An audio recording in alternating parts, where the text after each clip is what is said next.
Hello friends, কেমন আছো তোমরা? আশা করি সবাই খুব ভালো আছো। চলে এসেছি তোমাদের কাছে আবারও একটা নতুন ভিডিও নিয়ে। আজকে ছিল শ্রাবণ মাসের তৃতীয় সোমবার, তাই আমি সকাল সকাল স্নান করে নিয়েছি। স্নান করে নেওয়ার পর ঠাকুরের কিন্তু জোগাড় করতে শুরু করে দিয়েছি। আর ওপর থেকে ঠাকুরগুলো নামিয়ে এখানে সুন্দর করে আসন পেতে ঠাকুরদের বসিয়ে দিয়েছি। আর ঠাকুরের ফুল ফল, ঠাকুরের মিষ্টি সব কিছু কিন্তু দেখো সামনে আমি সুন্দর করে গুছিয়ে রেখে দিয়েছি। এবার বর আসলেই পুজো করে নেবে।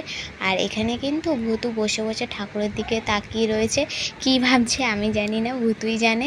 আর এখানে কিন্তু আমি ডালিয়াটাও করে ফেলেছি, দেখো আর একটুকুনি বাকি আছে, তাহলে ডালিয়াটা কিন্তু হয়ে যাবে। আর এখানে বরমশাইও এসে গেছে, এসে কিন্তু ঠাকুরের জন্য ঠাকুরের মাথায় যে জলটা ঢালবো সেইটা আর কি জোগাড় করছে। সব কিছু জল, দুধ, ঘি, মধু সব কিছু দিয়ে কিন্তু তৈরি করছে জলটাকে। এবার সবাই মিলে আমরা ঢালবো এই ঘর থেকেই। এইবার কিন্তু আমি একটু অন্যরকম আলতা পরলাম। শ্রাবণ মাসের প্রথম সোমবার একরকম পরেছি, দ্বিতীয় সোমবার একরকম পরেছি, এবারে তৃতীয় সোমবার একটু অন্যরকম পরলাম। মন গড়া নকশা যা আসে মাথায় তাই এঁকে দিই, আলতার ডিজাইন করে দিই। তো যাই হোক, তোমরা জানিও কেমন হয়েছে। আর এখানে কিন্তু বড়মশাই ঠাকুরকে সুন্দর করে পরিষ্কার করেই দিল, শিব ঠাকুরকেও করিয়ে দিল, মা তারাকেও করিয়ে দিল।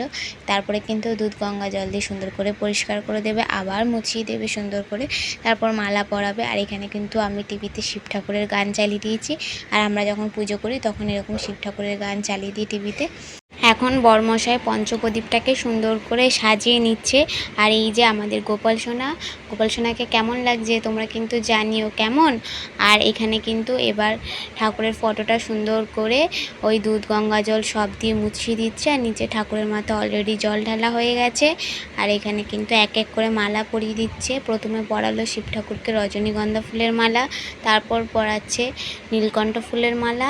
এবার কিন্তু আরও একটা মালা বাকি আছে, এবার পরিয়ে দেবে কিন্তু বেলপাতার মালা। এই যে বেলপাতার মালা, এবার এই বেলপাতার মালাও কিন্তু এবার ঠাকুরকে পরিয়ে দিচ্ছে।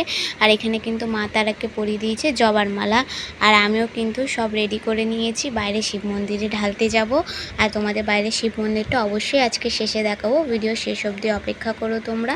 আর এখন কিন্তু পুরো আরতি শুরু হয়ে গেছে, এখন পঞ্চপ্রদীপ দিয়ে আরতি করছে। আমি বাইরে শিব মন্দিরে পুজো করতে গেছিলাম, তখনই ধূপকাঠি মোমবাতি সব দিয়ে আরতি করা হয়ে গেছিলো। আমি এসে দেখি পঞ্চপ্রদীপে আরতি করছে, তো সেটাই তোমাদের সাথে আমি শেয়ার করছি। আর তারপরে কিন্তু এখন দেখো কর্পূর জ্বালিয়ে দিল, দিয়ে কর্পূরদানি দিয়ে আরতি করছে বাবাকে মাকে। আর এই দেখো সুন্দর করে কিন্তু সাজিয়েও দিয়েছে। আমি কিন্তু এখানে জল ঢেলে নিয়েছিলাম, ঢেলে বাইরে শিব মন্দিরে গেছিলাম।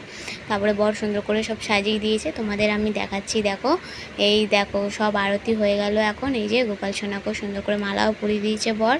তো তোমাদের কেমন লাগলো পুজোটা অবশ্যই জানাবে। দাঁড়াও তোমাদের বাইরে শিব মন্দির দিয়ে ঘুরিয়ে নিয়ে আসি। এই হলো আমাদের শিব মন্দির, শিব ঠাকুর, আর এই হলো গণেশ ঠাকুর। আর একটু আগে কিন্তু আমি এখানে শিব ঠাকুরকে পুজো করে গেছিলাম, গণেশ ঠাকুরকে পুজো করে গেছিলাম। আর আমরা সবাই কিন্তু এই শিব ঠাকুরকে প্রত্যেক দিনই পুজো করি।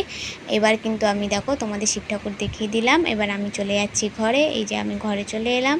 তো তোমাদের কেমন লাগলো এই পুজোর ভিডিওটা অবশ্যই আমাকে কমেন্টে জানিও।